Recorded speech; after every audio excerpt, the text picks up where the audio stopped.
कि ये गवर्नमेंट अगर ये सेहत की तालीम की सहूलियात ही अगर सही कर दे, यानी एक प्राइवेट स्कूल के मुकाबले में गवर्नमेंट स्कूल काम करने लगे हैं और तमाम लोगों के बच्चे अगर गवर्नमेंट स्कूल में पढ़ें, तो जो सैलरीड पर्सनस लोग हैं उनकी तो तनख्वाहें आप समझें कि 30% ऑटोमेटिकली इंक्रीज़ हो जाएंगी, जो वो फीस की मद में पे कर रहे हैं, या जो 20% वो मंथली या अपना एनुअली सेहत की मद में अपनी फैमिली पर या अपने पेरेंट्स पर वो खर्च कर रहे हैं। तो ये कम से कम इन्हीं चंद सेक्टर्स को अगर गवर्नमेंट सही कर दे तो कोई बहुत बड़े इकोनॉमिक चेंजेस लाने की ज़रूरत नहीं है, एक आम आदमी का मेयार इससे भी बेहतर हो सकता है। जी, आपने बिल्कुल सही कहा। जैसे सरकारी स्कूल हैं या सरकारी हॉस्पिटल हैं, अगर हम इसको मैंडेटरी कर दें कि तमाम गवर्नमेंट ऑफिशियल्स अपने बच्चों को सरकारी स्कूलों में पढ़ाएंगे और अपना इलाज सरकारी अस्पतालों में कराएंगे, तो आप देखेंगे अपने आप ही उनका वो अपग्रेड हो जाएंगे, क्योंकि उनको जब पता होगा कि इन लोगों ने आना है, वीआईपीज़ ने, या 10वां 15 या 20वें ग्रेड के ऑफिसर ने आना है, तो जो चोरी चकारी है वो भी कम हो जाएगी, जो ड्यूटी पे लोग नहीं है वो भी आएंगे, अपने आप चीज़ें ठीक हो जाएंगी। अच्छा, ये वन डे या एक्टिविटी के तौर पे तो देखते हैं, ऐसे ईद है, बकरा ईद है, ऐसा कोई त्यौहार है, किसी ने एक दिन विजिट करना है तो वहाँ बड़ी सफाई हो जाएगी, हॉस्पिटल में भी, स्कूल में भी, वो एक दिन का नक्शा ऐसा नजर आएगा कि वो कोई इंटरनेशनल लेवल की जगह है और वो उसके जाते ही वो फिर। इसीलिए मैंने कहा ना कि ये ज़रूरी कर दिया जाए कि सरकारी अफसरान के बच्चे सरकारी स्कूलों में पढ़े, और वो एक मिसाल कायम जब करेंगे तो फिर मैं भी अपने बच्चे को भेजूँगा। इसी तरह वो सरकारी अस्पताल बजाय बाहर जाने के, आवाम के पैसे से, टैक्स के पैसे से बाहर जाएं, वो जब सरकारी अस्पताल में जाएंगे तो ऑटोमेटिक वो ईद का समा हो जाएगा। मिनिस्टर्स जाएंगे, या पहले जाते थे, तो अब जब उन्होंने अपना, अब तो ऐसा है कि सरकारी अफसरान को एक इजाज़त है कि वो प्राइवेट अस्पताल में अपना इलाज कराएं, उसके बिलिंग वहाँ से होती है, तो ये गलत बात है।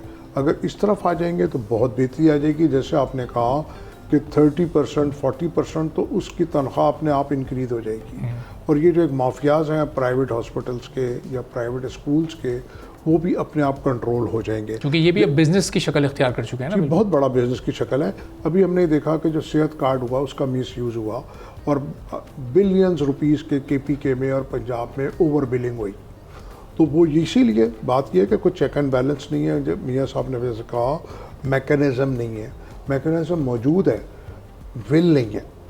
बल्कि मैं ये समझता हूँ कि हम लोग ओवर रेगुलेटेड हैं हर जगह।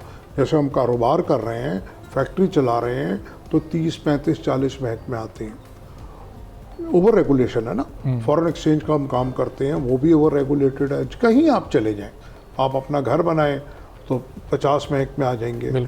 बात ये उनकी विल नहीं है ठीक करने तो की। सर ये विल या इंटेंशन अब क्यों नहीं है? अब तो इतनी बार रिपीटेटिव आप गवर्नमेंट में आ चुके हैं, सेंट्रल गवर्नमेंट चौथी बार अपना चौथा टेन्योर है, फेडरल गवर्नमेंट भी एक के बाद एक बार गैप आता है, अगली बार फिर वही जमात आ जाती है हुकूमत में। तो अब तो आप भरपूर तरीके से एंजॉय कर चुके हैं ये हुक्मरानी को, तो अब तो कम से कम ये विल इंटेंशन लोगों के बारे में सोच पैदा होनी चाहिए। ये तो ना ख़त्म होने वाला एक वो है, पेट किसी का नहीं भरता ना दिल भरता है, ठीक है जी। तो ये तो कब्र की मिट्टी ही भरती है, चाहे मैं हूँ या कोई भी हो।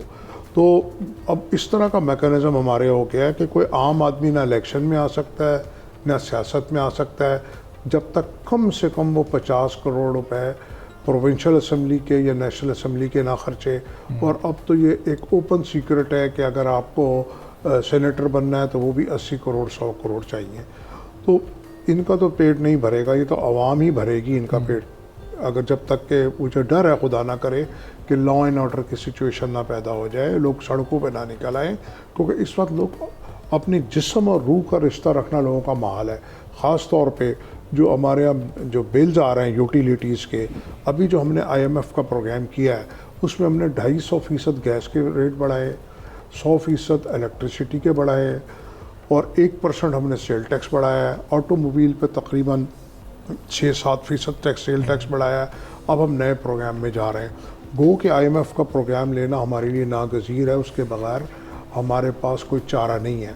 लेकिन उसके साथ साथ हमको अपने ख़र्चे भी कम करने हैं। ख़ास तौर पे जो हमारी सब्सिडीज़ हैं, एज़ पर UNDP रिपोर्ट, हम $18 बिलियन की सब्सिडी देते हैं सालाना एलीट क्लास को, वो हमें ख़त्म करनी होगी। अगर हम कम से कम उसको 50% पे ले आएँ तो हम जो अब नया कर्ज़ा लेंगे वो हम उस कर्ज़े से पिछला कर्ज़ा अदा करने की पोजीशन में होंगे, बजाय ये कि इस वक्त हमारी हालत ये है कि हम कर्ज़ लेके सूद की अदायगी कर रहे हैं। तो अच्छी सिचुएशन नहीं है। जैसे हमारे वज़ीर ख़ज़ाना ने भी अब कहा, अब देखने की वाली बात है कि कहने की हद तक है या अमल भी है कि अब हमको एड नहीं ट्रेड चाहिए। तो अब हमारा एक पॉलिटिकल इशू बन गया, खासतौर पर ये पीआईए और स्टील मिल की जो प्राइवेटाइजेशन। पॉलिटिकल इशू कब तक होता है? जब तक वो सियासी जमात अपोजिशन में होती है।